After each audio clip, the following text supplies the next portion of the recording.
بسم الله الرحمن الرحيم. وأذن في الناس بالحج يأتوك رجالا وعلى كل ضامر يأتين من كل فج عميق.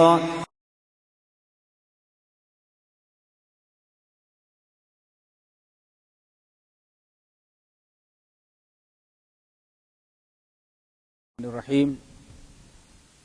إن الحمد لله نحمده ونستعينه ونستغفره ونعوذ بالله من شرور أنفسنا ومن سيئات أعمالنا. من يهده الله فلا مضل له ومن يضلله فلا هادي له، وأشهد أن لا إله إلا الله وأشهد أن محمدا عبده ورسوله. يا أيها الذين آمنوا اتقوا الله حق تقاته ولا تموتن إلا وأنتم مسلمون. يا أيها الناس اتقوا ربكم الذي خلقكم من نفس واحدة وخلق منها زوجها وبث منهما رجالا كثيرا ونساء، واتقوا الله الذي تساءلون به والأرحام إن الله كان عليكم رقيبا. يا أيها الذين آمنوا اتقوا الله وقولوا قولا سديدا يصلح لكم أعمالكم ويغفر لكم ذنوبكم، ومن يطع الله ورسوله فقد فاز فوزا عظيما. أما بعد، فإن خير الحديث كتاب الله، وخير الهدي هدي محمد صلى الله عليه وسلم، وشر الأمور محدثاتها، وكل محدثة بدعة، وكل بدعة ضلالة، وكل ضلالة في النار. أعوذ بالله السميع العليم من الشيطان الرجيم. بسم الله الرحمن الرحيم. ولله على الناس حج البيت من استطاع إليه سبيلا. محترم سامعین اور دینی ماں اور بہنوں، یہ آج کی یہ مجلس جو ہے وہ حکومت شارکہ، دائرۃ الشؤون الاسلامیہ اور دائرۃ الاوقاف والشؤون الاسلامیہ کی طرف سے ہے یہ، اور اس کا موضوع جو رکھا گیا، جیسے آپ حضرات دیکھ رہے ہیں، کاروان حج کے متعلق آج گفتگو کی جائے گی۔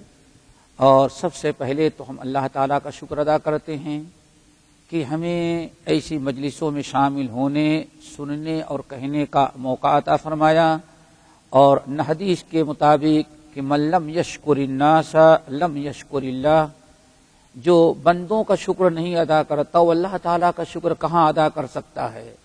تو اللہ رب العالمین کے شکر گزاری کے بعد دائرۃ الشؤون الاسلامیہ، حکومت شارکہ کا بھی ہم اور آپ سب ساتھی شکر گزار ہیں کہ جنہوں نے یہ سارے انتظامات کر کے اور ہمیں اور آپ کو یہ موقع عطا کیا۔ حج کے متعلق ہی نہیں بلکہ آپ حضرات جانتے ہیں دائرۃ الشؤون الاسلامیہ الشارکہ الحمدللہ جتنے مواسم آتے ہیں، ابھی رمضان کے اندر دیکھیے انہوں نے بہت سارے پروگرام رکھے، رمضان کے بعد یہ حج کا موسم آیا تو حج کے لیے رکھتے ہیں، اس کے بعد انشاءاللہ وہ ذی الحجہ میں جو قربانی کا بڑا اہم مسئلہ ہوتا ہے، عشر ذی الحجہ کے فضائل ہے، عید الاضحیٰ ہے، ان تمام کے متعلق بھی وہ الحمدللہ مختلف مساجد میں متعدد پروگرام رکھتے ہیں۔ اللہ تعالیٰ ان کی ان خدمات کو قبول فرمائے اور ہم تمام حضرات کو اس سے فائدہ اٹھانے کی توفیق دے۔ حج ارکان خمسہ میں سے ایک رکن ہے۔ بنی الاسلام علی خمس، شہادت لا الہ الا اللہ، جیسے کہ ہمیں سے ہر انسان جانتا ہے کہ اسلام کے 5 جو ہیں وہ ستون ہیں۔ شہادت لا الہ الا اللہ یعنی شہادتین کا اقرار، اقامت صلاۃ، ایتاء زکوٰۃ، صیام رمضان اور حج بیت اللہ من استطاع الیہ سبیلا، یہ 5 پلر ہیں اور 5 ستون اسلام کے ہیں۔ حج یہ کہا جاتا ہے کہ نبی علیہ الصلاۃ والسلام ہجرت کے 9ویں سال، ذرا یاد رکھیے گا، نماز تو شب معراج میں فرض کر دی گئی۔ نبی علیہ الصلاۃ والسلام جب ہجرت کر کے آئے تو ہجرت کے بعد پہلا رمضان جو آیا رمضان کے مہینے کا روزہ فرض قرار دے دیا گیا، اسی طرح سے زکوٰۃ فرض قرار دے دی گئی. لیکن ابھی خانہ کعبہ جو ہے یہ کفار مکہ کے قبضے میں تھا، مکہ مکرمہ بھی فتح نہیں ہوا تھا. اس لیے اللہ تعالیٰ نے ارکان خمسہ میں کے 5ویں رکن حج کی فرضیت کو اللہ تعالیٰ نے ذرا سا تاخیر کیا یہاں تک کہ مکہ فتح ہو جائے. چنانچہ ہجرت کے 8ویں سال ماہ رمضان میں مکۃ المکرمہ فتح ہو گیا، اور پھر اس کے بعد 9ویں ہجری میں جب روم سے جنگ کرنے کے لیے نبی علیہ السلام جنگ تبوک میں شرکت کیے، اور تبوک جو شام کی بارڈر ہے وہاں تک گئے، تو واپسی میں کہا جاتا ہے کہ اللہ رب العالمین نے فرید حج کی فرضیت کا اعلان کیا. وَلِلَّهِ عَلَى النَّاسِ حِجُّ الْبَيْتِ مَنِ اسْتَطَاعَ إِلَيْهِ سَبِيلًا. اس کا مطلب ہے کہ ارکان خمسہ میں سے سب سے آخری رکن جو فرض قرار دیا گیا ہے، جس کے فرضیت کا اعلان ہوا، حج بیت اللہ ہے. ہجرت کے 9ویں سال جب نبی علیہ السلام جنگ تبوک سے مدینہ طیبہ کی طرف واپس آ رہے تھے، تو اللہ تعالیٰ نے حج کی فرضیت کا اعلان کیا. اور جنگ تبوک کے واپسی ہی کے بعد جیسے حج کا موسم آیا، نبی علیہ السلام نے صحابہ کرام کو حج کے لیے بھیجا، لیکن بتاتے خود آپ نہیں گئے تھے. حضرت علی رضی اللہ تعالیٰ عنہ کو پہلے بھیجا، بعد میں امیر المؤمنین علی بن ابی طالب کو بھیجا. اس طرح سے حج ادا کیا گیا، لوگوں نے حج ادا کیا، لیکن نبی علیہ السلام بذات خود ابھی حج میں شرکت نہیں کیے تھے. لیکن اسی حج کے اندر جس میں ابو بکر امیر بن کر کے گئے تھے، حضرت علی رضی اللہ تعالیٰ نے اعلان کر رہے تھے نبی علیہ السلام کی طرف سے، اسی موقع پر یہ بھی اعلان کرا دیا گیا تھا کہ آئندہ سال انشاءاللہ نبی علیہ السلام بذات خود حج میں آئیں گے. اعلان کرانے کا مقصد یہ تھا کہ پورے عرب کے اندر جو اسلام پھیل چکا تھا، ابھی سارے لوگ نبی علیہ السلام کو دیکھے نہیں تھے، تو سال بھر اعلان کرنے کے لیے اللہ تعالیٰ نبی علیہ السلام نے حج کو مؤخر کر دیا، تاکہ پورے عرب کے اندر اعلان کر دیا جائے اور ہر علاقے سے حجاج آئیں اور نبی علیہ السلام سے ملاقات ہو، اور نبی علیہ السلام جو ہدایات پیش کرے اس کو سارے لوگ سن لیں. اس طرح سے سال بھر اعلان ہوتا رہا. سال بھر کے بعد جب دوسرا حج آیا، نبی علیہ السلام کے انتقال کے تقریباً 3-4 مہینے قبل جو آیا حج، تو نبی علیہ السلام بذات خود حج میں گئے، اور جتنے مسلم ریاستیں تھیں جہاں جہاں اسلام پھیل گیا تھا، ہر علاقے کے اکثر و بیشتر لوگ حج میں آئے، اور کہا جاتا ہے تقریباً اس وقت 1,40,000 کے قریب مجمع تھا، اتنے لوگ حج میں آئے ہوئے تھے، اور یہ اس وقت بہت بڑی تعداد سمجھی جا رہی تھی. تو اللہ کے نبی علیہ السلام اس طرح سے حج کیا، اسی حج کو حجۃ الوداع کہا گیا. یہاں ایک چیز یاد رکھیں، نبی علیہ السلام نے بہت سارے حج کیے. حج فرض ہونے کے پہلے جو جاہلیت میں حج چلا آ رہا تھا، آپ نے اس وقت کے دستور کے مطابق برابر آپ حج کرتے رہے، لیکن حج فرض ہونے کے بعد صرف ایک حج کیا. یہ بھی یاد رکھیے گا، حج فرض ہونے کے بعد نبی علیہ السلام نے صرف ایک حج کیا، اسی کو حجۃ الوداع کہا جاتا ہے.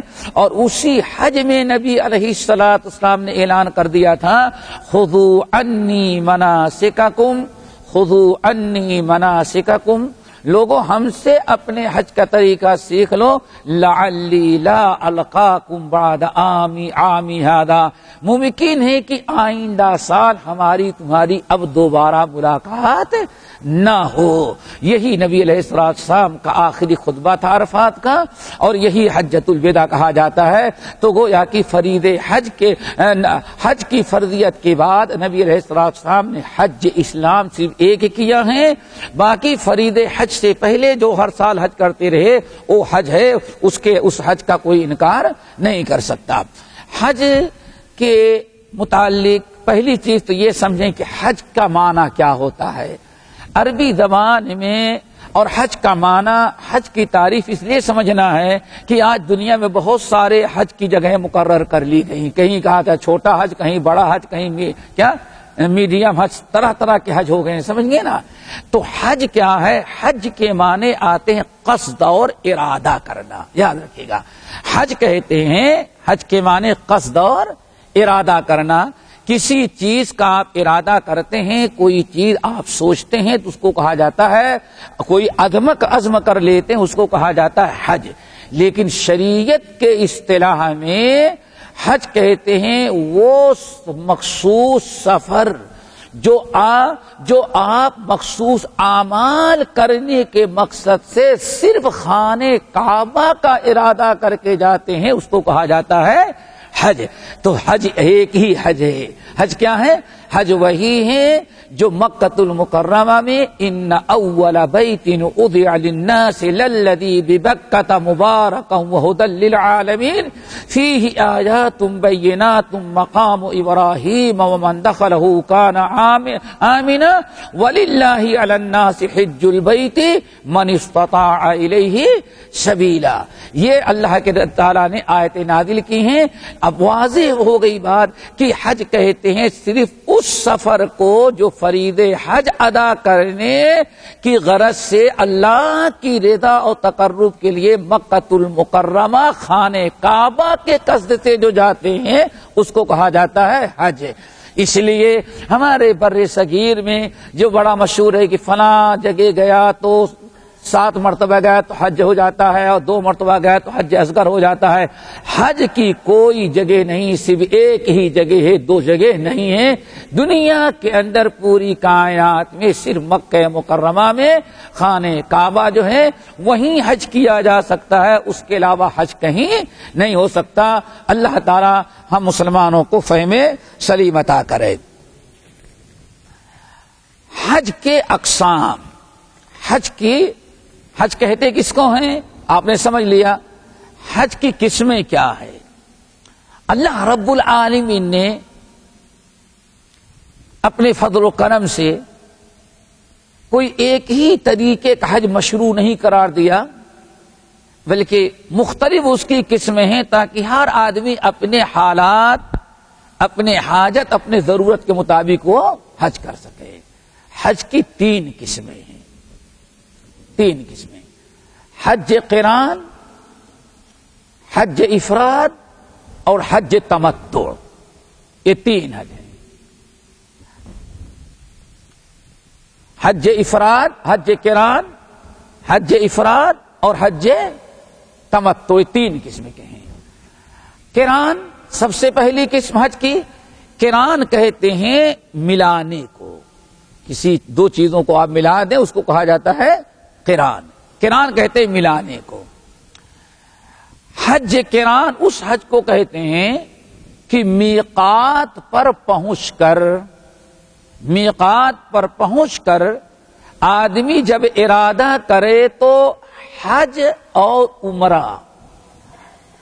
جاہلیت میں لوگ حج عمرے کو حج اصغر کہتے تھے اور حج کو حج اکبر کہتے تھے.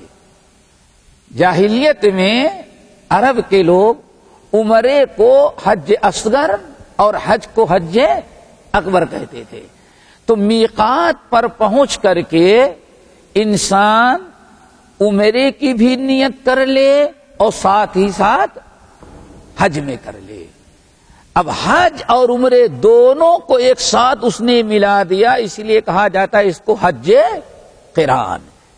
حج قران یہ تو ارادہ ہوگا. عملی طور پر حج قران، آدمی حج کے لیے جا رہا ہے تو ہدی اپنے ساتھ لے جائے، اپنے ساتھ رکھتا ہو. ہدی یعنی قربانی، وہاں جانور ذبح کرنے کے جو کرنا ہے اس کو ساتھ لے جائے اپنے. یہ ہے.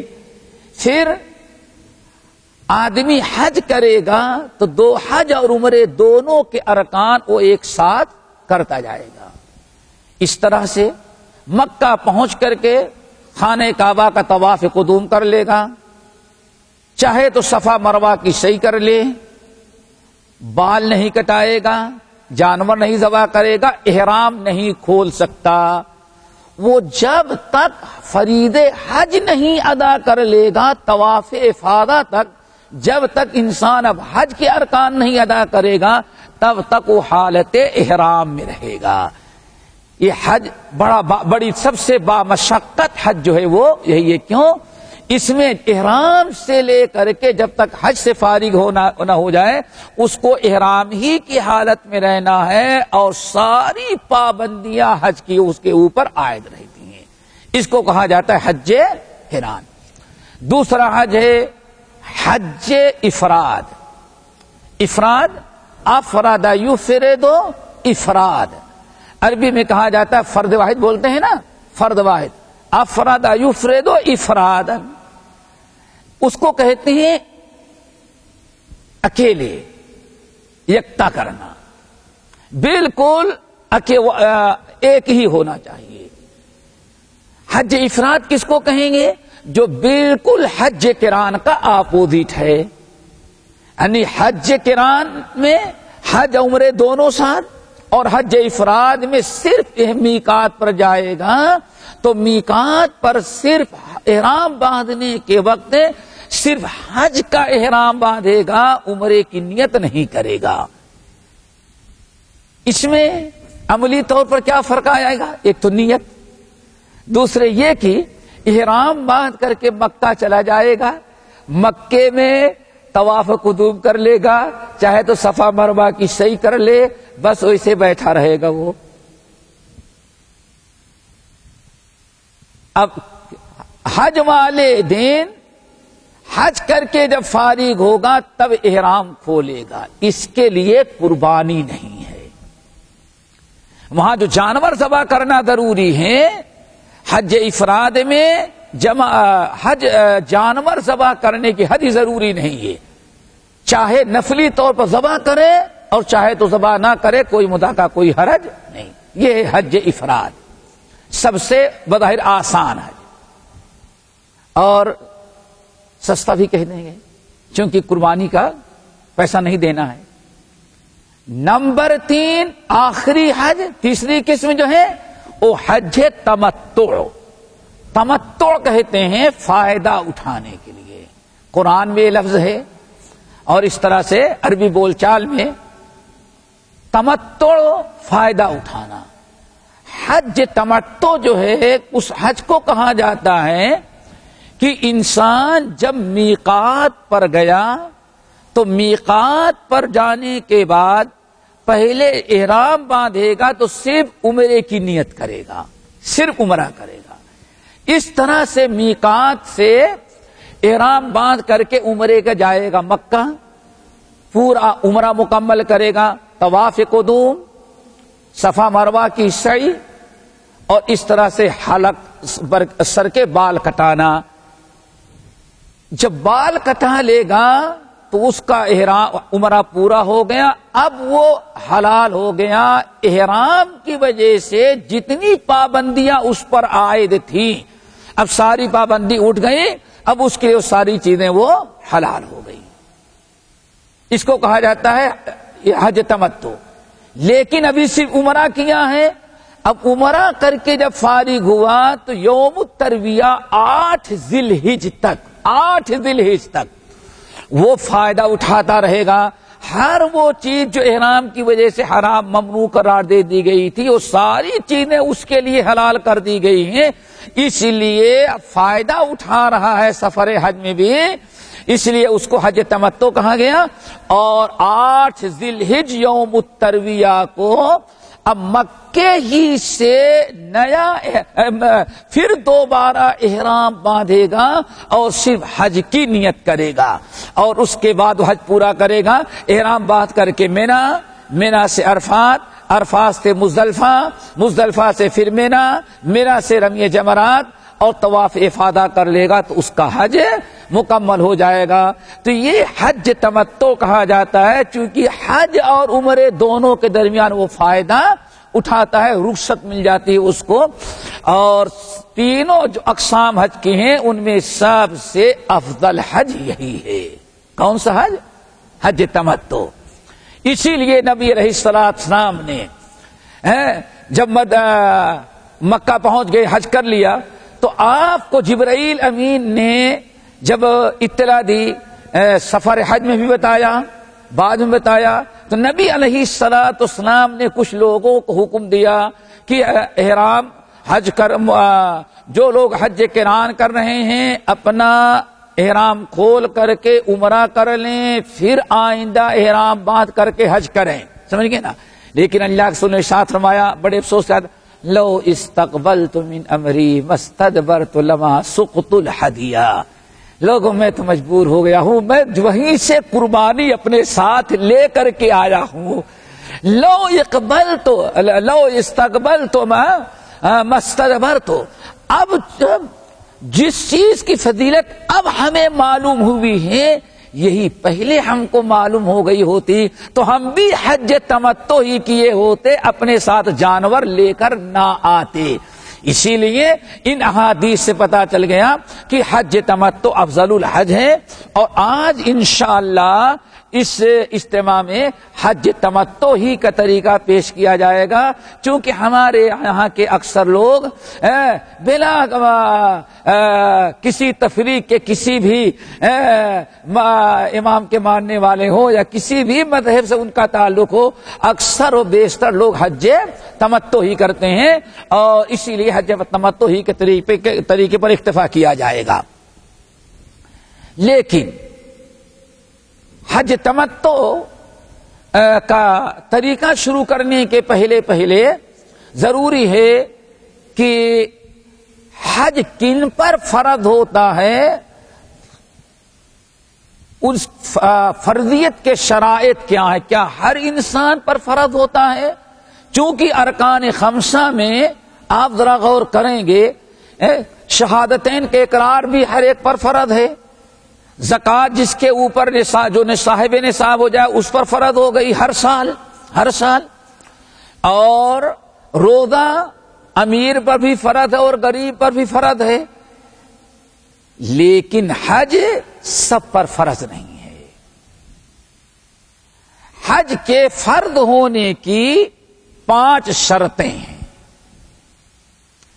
ہر مسلمان، ہر کلمہ گو جس کے اندر 5 شرطیں پائی جائیں گی اسی کے اوپر حج فرض ہے، اور جس کے اندر وہ 5 شرطیں نہ پائی جائیں حج فرض تو نہیں ہے، لیکن اگر کوئی حج کر لے گا تو اللہ تعالیٰ کے ہاں اجر و ثواب کا مستحق ہوگا. اس لیے اب ہر آدمی یہ 5 شرطیں سنے اور ذرا جائزہ لے، کہیں ایسا تو نہیں کہ اپنے وطن میں پراپرٹی ہی بنانے میں لگے ہوں اور حج فرض ہو گیا ہو اور حج نہ کرنے جا رہے ہوں. ہر آدمی جائزہ لے اپنا. 5 شرطیں. نمبر 1 اسلام. کیا ہے؟ اسلام. سب سے پہلی شرط کیا ہے؟ اسلام.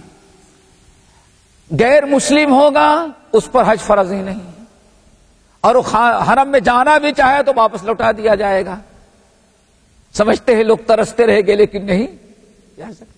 اسی لیے دنیا کے سب سے بڑے ملک، جمہوری ملک جو ہے، اس کے وزیر اعظم نے ایک مرتبہ ملک سعود رحمت اللہ علیہ کی قبر کو نوروں سے بھرے، کہا کہ سب کچھ آپ لوگ کرتے ہیں تو پوری دنیا میں آپ لوگ کہہ لیتے ہیں، لیکن ہم آپ کے ہاں آتے ہیں تو باہر سے لوٹا دیتے ہیں. آخر ہم کو بھی تو خانہ کعبہ کا دیدار مل جائے، ہم ویزا سے آتے ہیں. کہا کہ آپ کی باتیں سراخوں پر، چونکہ پڑوسی ملک کا سب سے بڑے جمہوری ملک کا صدر تھا، وزیر اعظم تھا. ملک سعود نے کہا بہت اچھا ہے بھائی، کھلا ہے، لیکن ہمارے ملک سعودیہ میں آنے کا ایک ویزا ہے، حج کرنے کے لیے ڈبل ویزا ہے. تمہارے پاس ایک ہی ویزا ہے، دوسرا ویزا بھی لے لو، آ جاؤ، مرحبا. کہا وہ کیا؟ کہا اشہد ان لا الہ الا اللہ و اشہد ان محمد رسول اللہ. ہیں آپ آئے، لیکن اس کا ویزا آپ نے پہلے کلمہ پڑھے، مسلمان ہو جائیں، آپ کے لیے دروازہ کھلا ہوا ہے. وہاں تو کوئی مسئلہ ہی نہیں ہے، سمجھ گئے نا. تو اسلام پہلی شرط ہے. جتنے بھی اسلامی فرائض ہیں وہ سب کب فرض ہوتے ہیں؟ اسلام کے بعد. غیر مسلم پر کوئی فریضہ نہیں. نمبر 2 عقل. کیا؟ عقل. مسلمان تو ہے لیکن اس کا دماغ برابر نہیں، عقل برابر کام نہیں کرتی، مجنون ہے، پاگل ہے، عقل اس کی کام نہیں کرتی. تو جس انسان کی عقل نہ کام کر رہی ہو اس پر بھی اللہ تعالیٰ کوئی چیز فرض نہیں کرتے. نمبر 3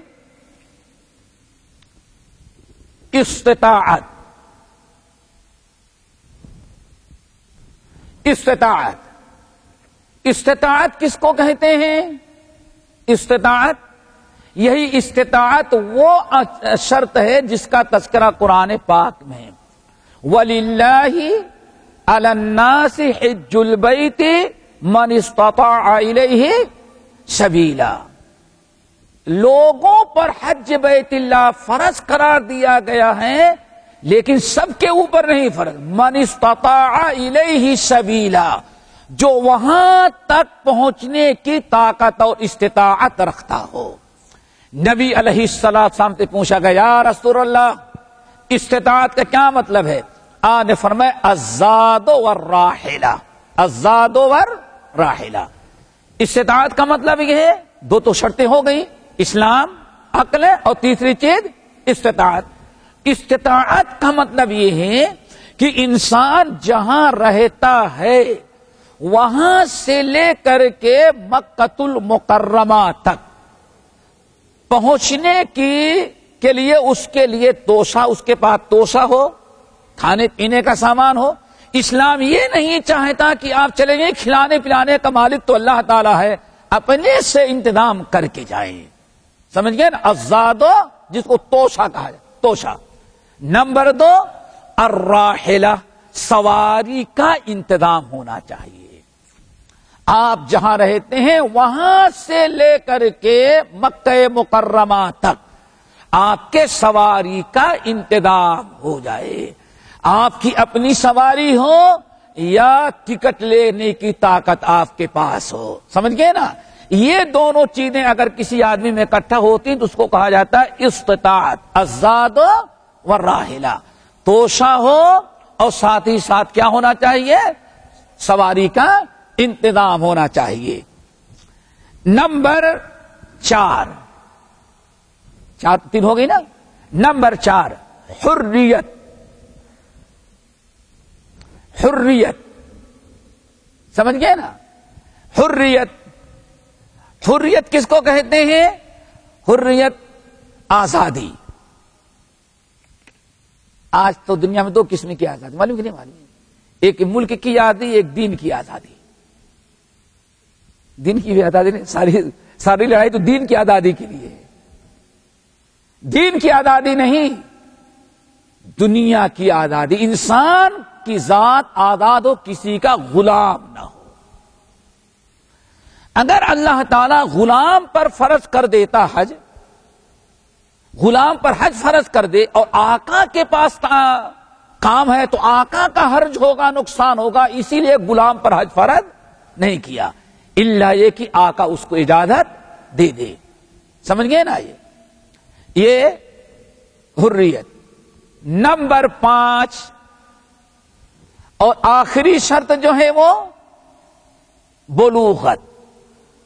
انسان بلوغت کو پہنچ گیا ہو، بلوغت پر پہنچ جانے کے بعد ہی فرائض اس کے اوپر عائد ہوتے ہیں.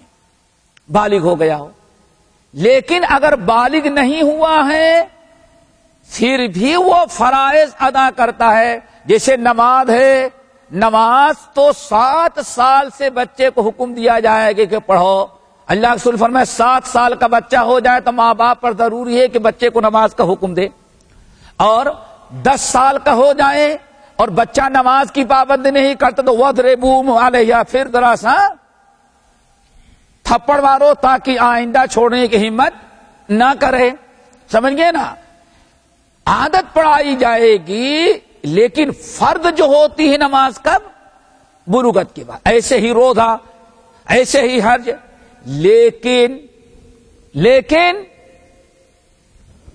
اگر کسی انسان نے بلوغت سے پہلے چھوٹے ہی بچوں، گرچہ گود ہی میں ہو، اگر ماں باپ جا رہے ہیں اس کو ساتھ لے کے جائیں، اس کا بھی حج کرا دیں گے تو اس کا حج ہو جائے گا. جیسے کہ نبی علیہ الصلوۃ والسلام کے بارے میں آتا ہے، حجۃ الوداع میں نبی علیہ الصلوۃ والسلام جا رہے تھے، بہت بڑا مجمع تھا، سامنے سے کچھ لوگ آئے، ایک وفد آیا.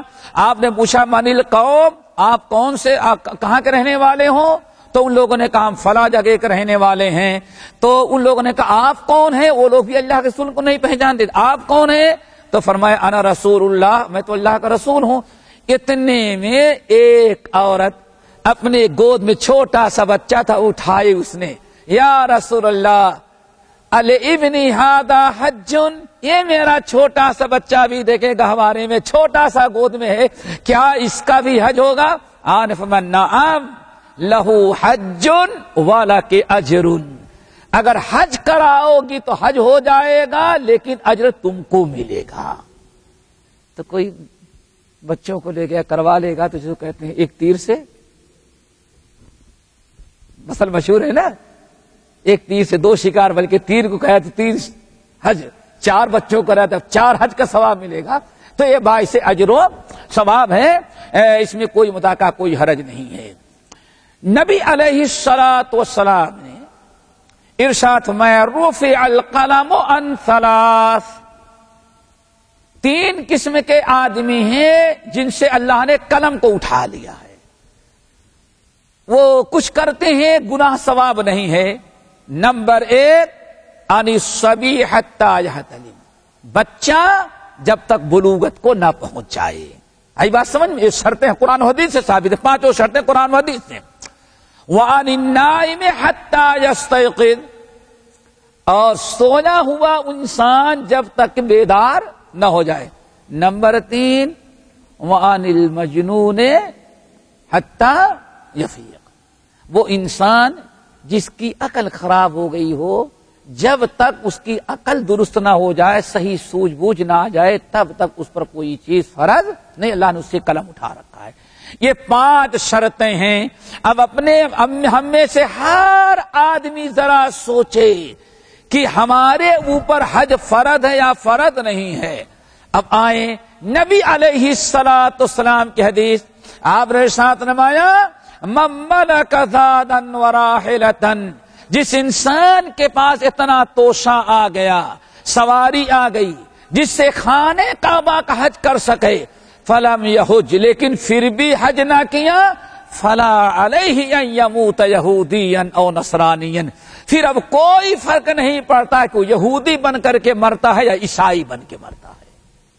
جس کے پاس، جس پر حج فرض ہو گیا ہو، اسے حج کرے جلدی، ذرہ برابر کوتاہی نہیں. اس کا معاملہ عالم سے نہیں کہ فتویٰ پوچھیں، اس کا معاملہ آپ کے اپنے حساب کتاب سے. اگر آپ کے اندر اتنی استطاعت آ گئی ہے، لیکن کچھ لوگ کیا نہیں، حج تو فرض ہے لیکن ابھی 2 بیٹیاں ہیں، گھر میں شادی نہیں ہوئی ہے، اور بغیر بیٹیوں کی شادی کی ہوئے کہاں سے حج ہو سکتا ہے؟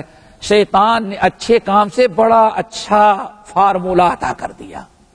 اس شیطانی وساوس ہیں، ان وسوسوں کو نہ آپ دیکھیں.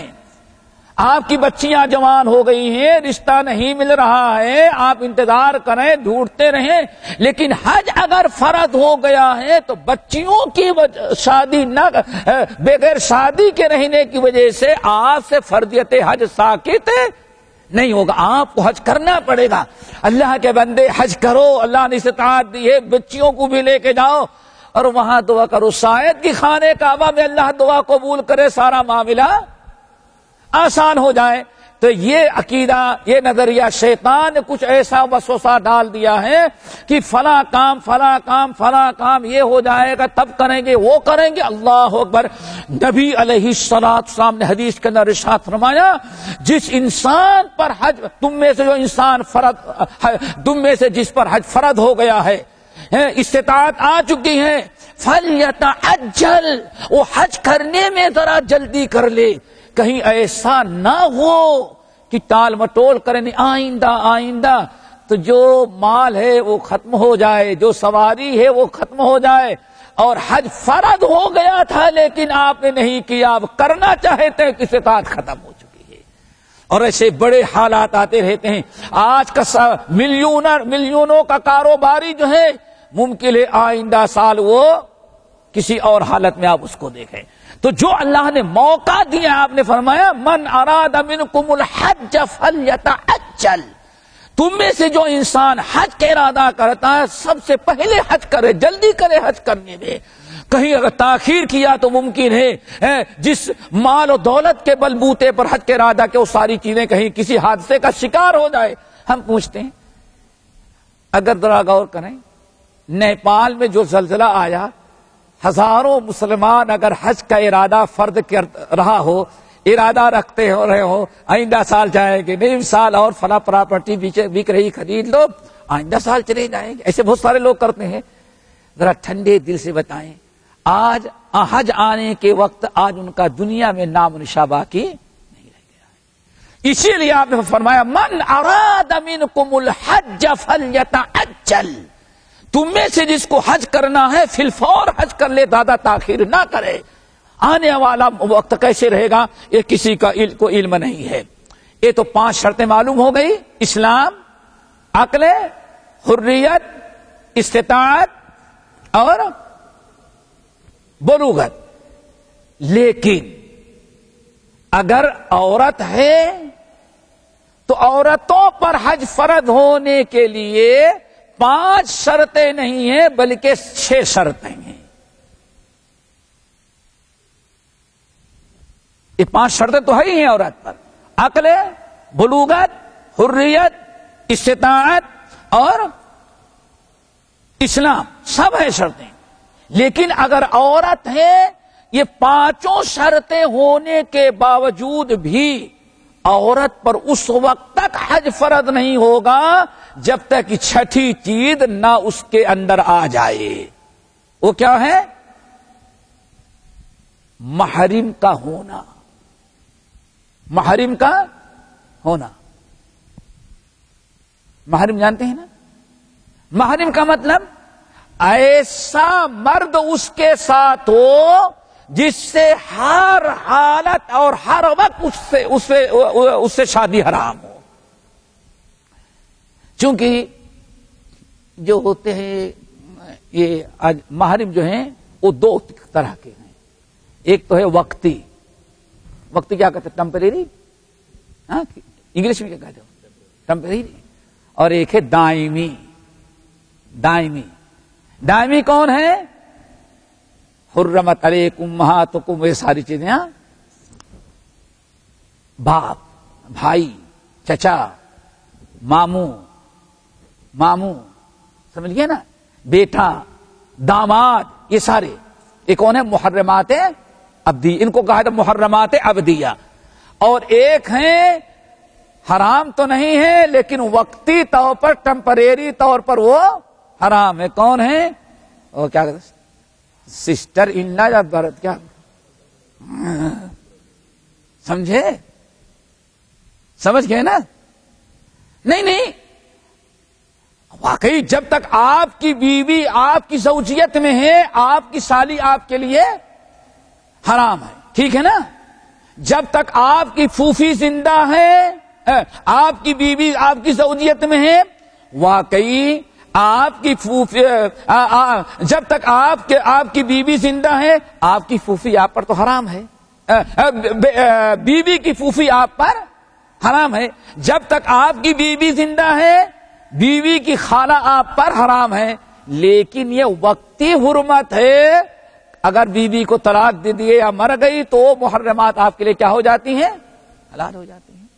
تو یہ سالی ہے، سالہ ہے، بہنوئی ہے، یہ ساری جو محرمات ہیں ان کے ساتھ حج نہیں ہو سکتا. عورت صاحب استطاعت نہیں. کیوں؟ آپ جائیں اپنے ساتھ اپنی سالی کو لے کر کے جا رہے ہیں، نہیں تو ہمارے لیے حرام ہے.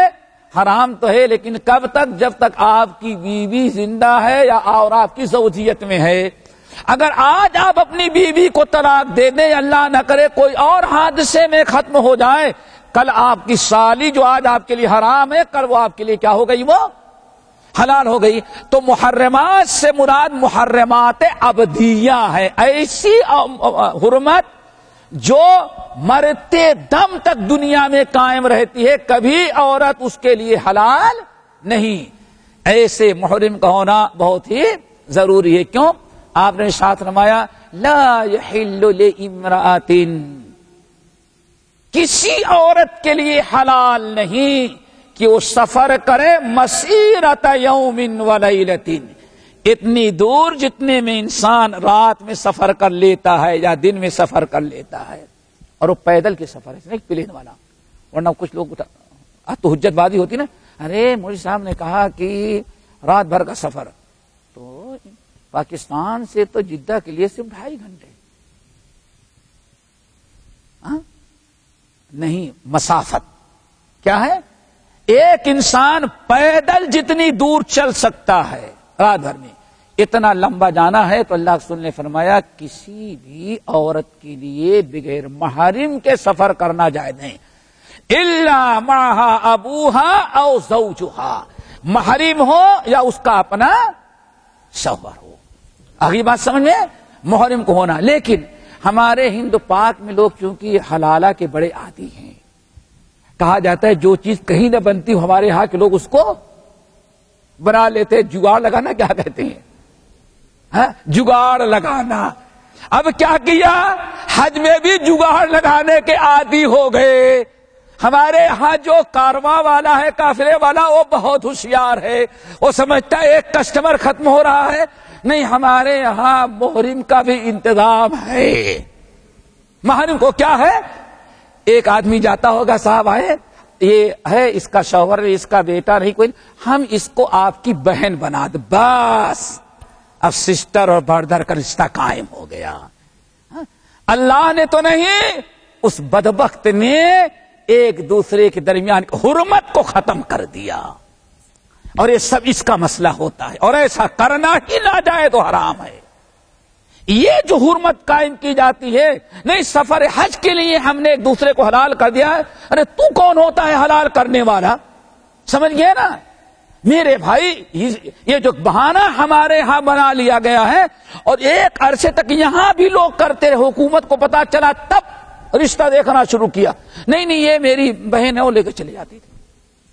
تو یہ محرم نہیں. محرم سے مراد وہ محرم جو ہمیشہ ابدی ہیں، اور ساتھ ہی ساتھ یا اس کا شوہر ہو. لا یحل امرأۃ، کسی عورت کے لیے سفر میں جانا. اب عورت کے لیے، عورت پر حج کا فرض ہوگا، یہ 5 شرطیں ہوں، اور 5 شرطوں کے ساتھ اس کو محرم ہو، یا اس کا حج کرانے والا اس کا بیٹا ہو، یا اس کا باپ ہو، یا اس کا اپنا شوہر ہو. ہاں چچا محرم میں چچا کے ساتھ جا سکتے ہیں، ماموں کے ساتھ. لیکن وہ ہمارے ہاں والا نہیں کہ انکل سب چچا بن گئے. سمجھ گئے نا؟ انکل سے مراد وہ نہیں آپ والا کہ جس کو بھی انکل کہا چچا بن گیا. چچا سے مراد باپ کا سگا بھائی. خاندانی چچا نہیں ہونا چاہیے، خاندانی نہیں، آپ کے باپ کا بھائی ہونا چاہیے. آپ کے باپ کا بھائی چاہے سوتیلا ہو یا عینی ہو، بہرحال سوتیلا بھائی اگر ہیں تب بھی آپ جا سکتے ہیں، کوئی متوقع کوئی حرج نہیں. لیکن یہ معاملہ صرف کیا ہے؟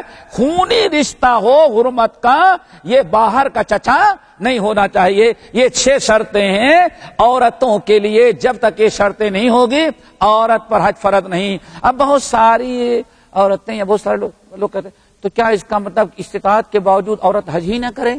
اللہ کے بندے، استطاعت ہے کہاں اس کے پاس؟ سمجھ گئے نا؟ استطاعت مکمل ہی نہیں ہوتی جب تک کہ محرم کا انتظام نہ ہو. یہ اسلام کے شرائط میں سے ہیں. چلیں حج کے شرائط میں سے. اب حج کی تیاریاں، ٹھیک ہے نا؟ حج کی تیاریاں، حج کی تیاریوں میں کئی چیزوں کو ہونا ضروری ہے. ایک تو بالکل عام سی چیز ہے جو آپ لوگ جانتے ہیں الحمدللہ، وہ کیا ہے؟ نیت. نیت تو پکی ہونی چاہیے نا. نیت کیا ہو؟ ایسا نہیں کہ اصل میں بیٹی کی شادی بھی کرنی ہے اور سعودیہ میں سونا سستا ہے، چلے جاتے ہیں سونا خریدنے کے لیے، چلو حج بھی کر لیتے ہیں، فریضہ بھی ادا کر لیں. اس کا مطلب کہ شاپنگ کرنا مقدم ہے، اور ہاں مین مقصد آپ کا کیا ہو؟ نبی علیہ الصلوۃ والسلام نے ارشاد فرمایا لا اجر الا بحسبۃ ولا عمل الا بنیۃ. اے لوگو، جب تک انسان اجر و ثواب کی نیت نہیں کرے گا تب تک اس کے عمل کا کوئی ثواب نہیں. ولا عمل الا بنیۃ، اور آدمی کوئی کتنا بڑا عمل کر ڈالے اگر نیت درست نہیں ہے تو اس کا عمل اللہ تعالیٰ کے ہاں قابل قبول نہیں. نیت ہو، اخلاص ہو، اللہ تعالیٰ کی رضا جوئی، یہ تو ایک عام، یہ تو ہر عمل کے اندر شرط ہے. لیکن حج کی تیاریوں میں سب سے پہلی چیز ہے میرے بھائیوں زاد راہ کی تیاری. زاد راہ کی تیاری آئی بات سمجھ میں؟ زاد راہ، راستے کا خرچہ. کیوں؟ اسلام سے پہلے، اصل میں اسلام سے پہلے حج تو ہوتا تھا، خاص طور سے عرب کے لوگ، خاص طور سے یمن کے اہل یمن، وہ جب حج میں نکلتے تھے تو اللہ نے سب کچھ دیا ہے، توشہ بھی، مال دولت سب کچھ ہے، لیکن جب وہ نکلتے تھے تو ایک مرتبہ گھر سے نکلتے ہوئے کھانا کھا لیے، بس اب جب تک واپس نہیں جائیں گے تب تک جب تک واپس گھر نہیں جائیں گے اب وہ کھانے کا انتظام نہیں کرتے تھے. کھانا کھا لیے، ناشتہ کر لیے، نکل گئے حج میں، اور اب واپس جائیں گے تو پھر گھر میں اب کھانا پکائیں گے. کیا کرتے تھے؟ بھائی ہم اللہ کے مہمان ہیں، اللہ کے جب مہمان ہیں تو کھانا لے کے جانا یہ اللہ کی توہین ہے. شیطان کوئی بھی برائی کرواتا ہے تو بڑا اچھا اس کے اندر، کتنی اچھی بات بتائی. اللہ کے مہمان ہیں، اللہ کے مہمان، اور اللہ کا مہمان اگر کھانا لے کے، عام آدمی کے ہاں آپ دعوت دی جائے اور اپنا پکا کے کھانا لے جائیں تو اس کی توہین ہے. تو اللہ، چونکہ ہم حاجی ہیں، اللہ کے مہمان ہیں، اس لیے ہم اگر کھانا لے کے جائیں گے تو اللہ کی توہین ہے. پھر کیا اللہ کھلائے گا؟ بھوکے پیاسے نکل جاتے. ایسا بھی نہیں چلو 2-4 وقت تک کا کھانا لے کے آئے. اب کرتے کیا تھے؟ جب کھانے کوئی قافلہ والے کہیں بیٹھے کھانے لگتے تو آگے السلام علیکم، اب بیٹھ گئے. بھروسہ تھے کس پر کیے ہیں؟ اللہ کھلائے گا. اور بھوک لگی ان کو کھاتے ہی بتا گا السلام علیکم بھائی، بھائی آئے کھانا کھا لے، دیکھو اللہ نے کھلا دیا نا. پھر شام کا وقت ہوا اور تلاش رہے کہاں لوگ کھا رہے ہیں، السلام علیکم، اللہ اکبر. یعنی خود کھانے کا انتظام نہیں کرتے تھے، بھوک تو رہتی تھی. اب کیا کرتے؟ کوئی کھاتا ہوا نظر آئے تو اس کے پاس پہنچ جاتے، اخلاقی طور پر بیچارہ بلا لیتا. اسلام میں یہ چیز پسند نہیں ہے. رب العالمین نے حاجی کو حکم دیا کہ تمہیں حج میں جانا ہے تو اپنے کھانے پینے کا پورا انتظام کی تیاری کر کے نکلو. کسی اور حاجی کے پاس جا کر کے السلام علیکم خیریت ہے تاکہ کھانے کے لیے بلائے، یہ تمہارے لیے حرام ہو چکا ہے. اللہ نے آیت نازل کی وَتَزَوَّدُوا فَإِنَّ خَيْرَ الزَّادِ التَّقْوَىٰ. یہ آیت نازل کی اور قیامت تک کے لیے اہل یمن جاہلیت کی اس رسم کو ختم کر دیا. وَتَزَوَّدُوا فَإِنَّ خَيْرَ الزَّادِ التَّقْوَىٰ. بلکہ اتنا زیادہ اسلام نے اس کا اہتمام کیا، ایک تو حکم دیا کہ حاجیوں تم کو حج میں جانا ہے تو یہیں سے اپنے کھانے پینے کا توشے کا سامان تیار کر کے جاؤ. اللہ اکبر. پھر آگے ایک دوسری آیت میں اور آیا، وہ بھی بڑی عجیب سے بات ہے، سننے کے لائق. اللہ نے یہاں تک اجازت دیا کہ اگر تم کھانا پینا لے کے گئے اور ختم ہو گیا تمہارا کھانا تو کسی پر بھروسہ نہ کرو، بلکہ لیس علیکم جناح. اللہ نے فرمایا اس سے تو بہتر ہے کہ حج کے درمیان تم محنت مزدوری کر کے اپنا کھانے کا انتظام کرو، لیکن کسی اور کے سامنے ہاتھ نہ پھیلاؤ. اسلام نے اجازت دے دیا کہ اگر آپ کا توشہ ختم ہو گیا ہے اور سفر میں ہیں، سفر حج میں ہیں، تو آپ توشے کے لیے کسی ہاتھ نہ پھیلائیں اور کسی کے کھاتے ہی بھی دیکھ اس میں شامل ہونے کے خاطر اس سے پاس جا کے کھڑے نہ ہو جائیں، بلکہ آپ کیا کریں؟ لیس علیکم جناح. اگر تم محنت مزدوری کر لو، کسی کما لو تو اس میں کوئی مذاکرہ، کوئی حرج نہیں ہے، لیکن کھاؤ تم اپنا. اور ساتھ ہی اللہ نے فرمایا یہ تو توشہ لے ہی کے جانا ہے، وخیر الزاد التقوی، اور تقوی جو ہے سب سے بہترین توشہ۔ اسی لیے یہاں کہا جاتا ہے کہ اللہ تعالیٰ نے دو قسم کے تقوی کا حکم، دو قسم کے توشے کا حکم دیا ہے۔ کتنے قسم کے؟ دو۔ نمبر ایک دنیاوی کھانے پینے کا توشہ، وتزودوا، یہ امر کا سے وتزودوا، اپنا توشے کا انتظام کر لو، اللہ اکبر، کھانے پینے کا انتظام۔ اور ایک توشہ ہے وخیر الزاد التقوی، توشے آخرت تقوی۔ اشارہ یہ کیا کہ تمہارے اندر سفر حج میں دونوں قسم کا تقوی ہونا چاہیے، تمہارے پاس دونوں قسم کا توشہ ہونا چاہیے، ایک تو کھانے پینے کا توشہ اور ایک آخرت کا توشہ، جو تقوی ساری نیکیوں کی بنیاد ہے، وہ بھی تمہارے اندر سفر حج میں ہونی چاہیے۔ اللہ تعالیٰ جو حج میں جائے ہم سب کو یہ دونوں توشہ نصیب فرما دے۔ وَتَزَوَّدُوا وَخَيْرُ الزَّادِ التَّقْوَى۔ نمبر دو، پہلا تو کیا ہے، تیاری کیا کرنی ہے؟ توشے کا، کسی سے مانگنا نہ پڑے۔ نمبر دو عمل صالح، کیا مطلب؟ گناہوں سے بچنا، گناہوں سے بچنا اور سفر حج میں زیادہ سے زیادہ عمل صالح کرنا۔ آگے بات سمجھ میں، عمل صالح، گناہوں سے بچنا۔ آپ سفر حج میں جا رہے ہیں تو ایسا نہیں کہ ہاں ارادہ تو کر لیا ہے، بس سوچتے ہیں نا جائیں گے حج کر کے آئیں گے تو بہرحال ابھی تو نماز نہیں پڑھیں لیکن حج کر کے آئیں گے تو پکے نمازی بن جائیں گے، یعنی حج کے پہلے بہرحال نماز نہیں پڑھنا ہے۔ میرے بھائی، آپ کے اندر بہت بڑی خامی اور کوتاہی ہے۔ آپ حج میں جانا چاہتے ہیں، نیک ارادہ کیے ہوئے ہیں، تو آج ہی سے آپ گناہ اور برائیاں چھوڑ دیں۔ بہت سارے بھائی کبھی کبھار داڑھی کی باری آتی ہے، نہیں حج میں جائیں گے چھوڑ دیں گے تو پھر انشاءاللہ نہیں نکالیں گے، سمجھ گے نا؟ فلاں کام نہ کرو، نماز نہیں بس آئیں گے تو، ماں بہنوں کا معاملہ ہو، نہیں ابھی تک تو حجاب نہیں شروع کیا لیکن حج کے ارادہ ہے، حج کر کے آؤں گے تو پھر پردہ شروع کروں گی تو کبھی نہیں چھوڑوں گی۔ حج کی تیاریوں میں سے میرے بھائی پہلے ذرا پاک صاف ہو جاؤ، تھوڑا سا پہلے ہی سے گناہوں اور برائیوں سے بچنا ضروری ہوتا ہے۔ وَتَزَوَّدُوا فَإِنَّ خَيْرَ الزَّادِ التَّقْوَى۔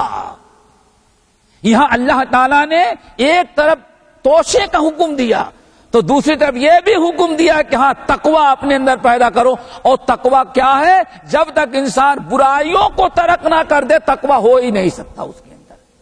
تو اسی آیت سے نتیجہ نکلا کہ جو حج میں جا رہے ہیں نیت کرے ہیں تو حج سے پہلے ہی سے چاہیے کہ ہم برائیوں کو چھوڑ دیں اور عمل صالح ہم کرنے لگیں اور نیکیاں زیادہ سے زیادہ کریں۔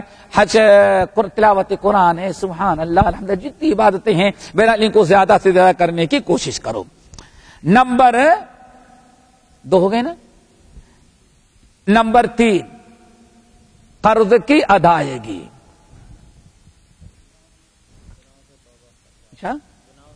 اچھا کوئی بات نہیں، آپ کی گناہوں سے توبہ، استغفار۔ آئی بات، وہی ترک معاصی کی ایک شکل ہے، خوب کثرت سے توبہ کریں، استغفار کریں۔ کیوں بھائی؟ ایک چھوٹی سی مثال دیتے ہیں، نماز پڑھنے کے لیے آنے لگے تو سب کچھ ماشاءاللہ اتنا بچے کہ نماز پڑھ کے کوئی گالی دے تو کہتے رہے اس کا تو وضو ہی ٹوٹ گیا۔ یعنی ہر نیکی سے پہلے ہی انسان گناہوں سے پاک و صاف ہونا چاہیے، اور پاک و صاف کب ہوگا؟ توبہ استغفار کرنے کے بعد ہی۔ اسی لیے انسان کو چاہیے ہر قسم کے گناہ، ہر قسم کی برائیوں سے وہ توبہ کر لے، استغفار کر لے، تاکہ حج کے سفر میں داخل ہو تو ہر قسم سے پاک اور صاف ہو کر کے۔ ان اللہ یحب التوابین ویحب المتطہرین، اللہ تعالیٰ بڑی محبت کرتا ہے ان لوگوں سے جو توبہ کر کے اپنے اعمال کو پاک کرتے ہیں اور نہا کر کے وضو کر کے اپنے جسم کو پاک کرتے ہیں، اللہ ایسے لوگوں سے بہت ہی زیادہ محبت کیا کرتا ہے۔ کتنے ہو گئے؟ 3۔ آگے قرض کی ادائیگی۔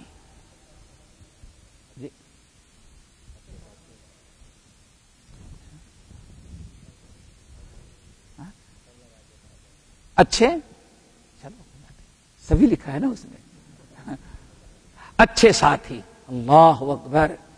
یہ میرے بھائی عام طور پر اس کو لوگوں نے حج کی تیاری میں نے اس کو داخل کیا ہے تجربہ کرنے کے بعد۔ آپ حج میں اچھے ساتھی کو پکڑیں گے تو جو اچھائی کرے گا انشاءاللہ آپ کو اپنے ساتھ شامل کرے گا، اور اگر دنیا دار بے دین سے دوستی کریں گے سفر حج میں تو ممکن ہے کہ پورے سفر حج میں جیسے وہ بے دینی میں مبتلا ہے آپ کو بھی گھمانے ٹہلانے اور شاپنگ سینٹروں میں گھمانے ہی میں آپ کو لگا دے گا۔ اور نبی علیہ السلام نے ارشاد فرمایا، صحیح بخاری اور مسلم کی روایت، امام بخاری نے کئی جگہ حدیث نقل کیا، کتنا ضروری ہے اچھے ساتھی کا انتخاب۔ ہزاروں آدمی آپ کے قافلے میں جا رہے ہیں حج میں، تو آپ دیکھ لیں کون متقی ہے، کون پرہیزگار ہے، کون وہ بھی اگر کوئی العالم دین علماء ربانی مل جائیں تو آپ ان کا ساتھ پکڑ لیں، کتنی آسانیاں اور کتنی مشکلات آسان ہو جائیں گی۔ ذرا اس حدیث پر غور کرو، نبی علیہ السلام کیا ارشاد فرماتے ہیں؟ اللہ اکبر! کتنی پیاری بات! مثل جلیس الصالح و جلیس السوء کحامل المسک و نافخ الکیر۔ اے لوگو اچھی طرح سے یاد رکھنا، ایک اچھے ساتھی اور برے ساتھی کی مثال یہ ہے کہ ایک انسان ہے جو حامل المسک ہے، جس کے پاس مشک عنبر ہے، یا وہ سمجھے عطر کی دکان عطار ہے، عطر فروش ہے۔ آپ نے فرمایا اچھے آدمی کی دوستی ایسی ہے جیسے آپ نے دوستی کس سے کیا؟ عطر فروش سے۔ آپ اس کے ہاں جائیں گے تو کبھی ایسا کرے گا آپ کو ایک گفٹ دے گا، تو گفٹ دے گا مٹھائی کا پاکٹ لا کے نہیں دے گا، جو اس کی دکان میں عطر ہے وہی آپ کو دیا، خوشبو والی چیز ملی۔ اگر اتنا نہیں کرے گا تو اللہ کے رسول نے فرمایا کم سے کم وہاں بیٹھے رہو گے، صاحب یہ میں نے ایک عطر تیار کیا ہے، ذرا آپ کو لگاتے ہیں، یا روئی میں لگائے گا، ذرا اس کو کان میں رکھ لیں جب بھی آپ کو فائدہ ہوا۔ اگر اتنا بھی نہیں کر سکتا، کچھ زیادہ ہی بخیل ہے وہ دوست، تو اللہ کے رسول فرمایا جب تک وہاں بیٹھے رہو گے خوشبو ہی تمہیں ملتی رہے گی، بلکہ وہاں سے جب نکل کر کے باہر نکلو گے تو چونکہ عطر کے دکان عطار اپنے دوست کے پاس سے نکلو ہو، اس لیے خوشبو بہرحال تمہارے بدن میں سرایت کر گئی ہے۔ آپ نے فرمایا یہی مثال کس کی ہے؟ اچھے ساتھی کی۔ آپ کو نصیحت کرے گا، اپنی نیکیوں میں شامل کرے گا، جو اچھا عمل کرے گا آپ کو بھی ساتھ لے جائے گا۔ اگر کچھ نہیں تو کم سے کم جب تک اس کے ساتھ رہو گے برائی اور گناہوں سے بچے رہو گے۔ اور آپ نے ساتھ فرمایا اس کی مثال جو برے دوستوں سے دوستی کرتا ہے اس کی مثال کنافخ الکیر ہے، لوہار سے دوستی کیا۔ لوہار بھی ایسے جو بہت ہی زیادہ بزی رہتا ہے، ہر وقت بھٹی جلاتا ہے، لوہا گرم کرتا ہے، تھوڑے سے وہ پیٹتا ہے اور ہر وقت آگ جلاتا رہتا ہے۔ آپ نے فرمایا اگر کسی نے لوہار سے دوستی کی تو لوہار سے ملنے کے لیے جائیں گے تو اپنا کام دھندا چھوڑ کے آپ کے ساتھ بیٹھے گا نہیں، بڑی عزت کرے گا تو ایک اسٹول اور کرسی رکھ دے گا، وہیں سامنے بیٹھے اپنا کام کرتا رہے، وہ آپ بیٹھے، وہیں آپ کو چائے کافی سب کچھ منگا کے پلائے گا، لیکن کام چھوڑنے کے لیے نہیں۔ اور اللہ کے رسول نے ارشاد فرمایا چونکہ آپ لوہار سے تعلق دوستی رکھتے ہیں، اب وہ بھٹی جلائے گا، چنگاری اٹھی تو آپ کے کپڑے اور آپ کے جسم کو جلایا، آپ اس سے ہوشیار نکلے کہ اس اسٹول اور کرسی لے کے کچھ اور دور چلے گئے تو اللہ کے رسول نے فرمایا کتنے بھی دور جاؤ گے لیکن دوستی تم نے دھواں والے اور آگ والے سے کی ہے، بہرحال دھواں اور بدبو تو پہنچ ہی کر کے رہے گی۔ اسی لیے حج میں جانے والے بھائیوں ہمیشہ اچھے ساتھی ہوں، خصوصاً حج کے موقع پر جہاں ایک ایک منٹ ایک ایک لمحہ آپ کا اچھے کاموں میں عبادت میں گزرتا ہے۔ کہیں ایسا نہ ہو کہ ایک بے دین دوست، کتنے حاجی دوست حج کرنے کے لیے جاتے ہیں جن کا کوئی 5 وقتہ نماز کی پابندی بھی نہیں کرتے، اگر آپ نے ایسے لوگوں کو ساتھ پکڑ لیا حج میں تو بڑی مشکلات آپ کے لیے آ جائے گی، آپ کا وقت ضائع ہوگا۔ اسی لیے اچھے ساتھی، نبی علیہ الصلوۃ والسلام فرماتے ہیں لا تصاحب الا مؤمنا، اپنا ساتھی بھی بناؤ تو پکے سچے مومن کو بناؤ، کسی بے دین فاسق فاجر کو دوست نہ بناؤ۔ نبی علیہ الصلوۃ والسلام ارشاد فرماتے ہیں المرء علی دین خلیلہ، آدمی اپنے دوست کے مانند ہوتا ہے، دوست کے دین پر ہوتا ہے، اس لیے ساتھی بنانے دوستی کرنے کے پہلے دیکھ لو وہ اچھا ہے یا برا ہے، تو سفر حج میں اس کا خاص اہتمام کیا جائے۔ کتنے ہو گئے ہیں؟ آگے 4 ہو گئے، آگے احکام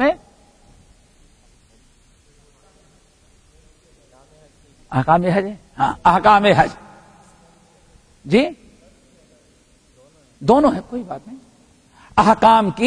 احکام سیکھنا میرے بھائی، ہر چیز کرنے کے پہلے اس کو سیکھا جاتا ہے، اور سیکھا کس سے جائے گا؟ علم والے سے سیکھیں۔ حج کرنا ہے تو سب سے پہلے حج میں جانے کے پہلے حج کے مسائل، حج کا طریقہ، حج کے آداب آپ کسی کے پاس بیٹھ کر کے سیکھ لیں، کیسے ہوتے ہیں لے کے سن لیں، اور اسی طرح سے آپ کے پاس کوئی اپنے سوالات اور اپنی چیزیں نوٹ کریں، کبھی کسی عالم کے پاس، اہل علم کے پاس بیٹھ کر کے آپ ان کو سیکھ لیں، سن لیں، ریکارڈ کر لیں، تاکہ جانے کے بعد آپ علی بینہ رہیں، بالکل آپ لا علم نہ رہ جائیں۔ طلب الفریضۃ علی کل مسلمین، آدمی کو اتنے مسائل اور دین سیکھنا ضروری ہے جتنے بھی فرائض کی وہ ادائیگی کر سکے۔ اور اسی طرح سے آخری چیز ہے قرض کی ادائیگی۔ انسان قرض کی ادائیگی، کسی کا کچھ لیا ہے تو آپ چلے جائیں، لیکن یہاں قرض بھی 2 قسم کا ہوتا ہے۔ وہ کون سا قرض ہے جو حج میں مانے ہوتا ہے، کیا ادا کرنا ہے؟ قرض ادا کر دیں، پتہ نہیں کچھ ہو جائے، یا نہیں ادا کر پا رہے ہیں، اپنے بیٹے کو، اپنی اولاد کو، اپنے وارثین کو بلائیں، بھائی فلاں سے اتنا معاملہ ہے، وہاں چلے جائیں، پتہ نہیں کیا حوادث کیسے ہو جائیں، اور کسی کو پتہ نہ آپ نے ادا کیا، نہ کسی کو آپ نے بتایا، سمجھ گئے نا؟ تو اگر وہ قرضہ ذمے رہ گیا تو کتنی خطرناک چیز ہے۔ واللہ نبی علیہ الصلوۃ والسلام ارشاد فرماتے ہیں سب سے اونچا مقام کس کا ہے؟ شہید کا۔ شہید اگر شہید بھی ہو گیا، اگر قرضہ نہیں ادا کیا ہے تو اس کی روح بھی زمین اور آسمان کے درمیان ہی ٹہلتی رہتی ہے۔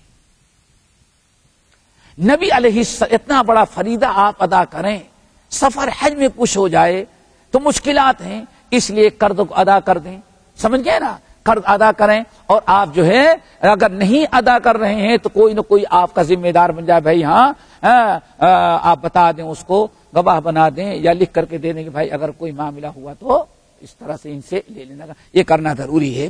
یہ اب آئیں، سفر حج کی تیاری ہو گئی۔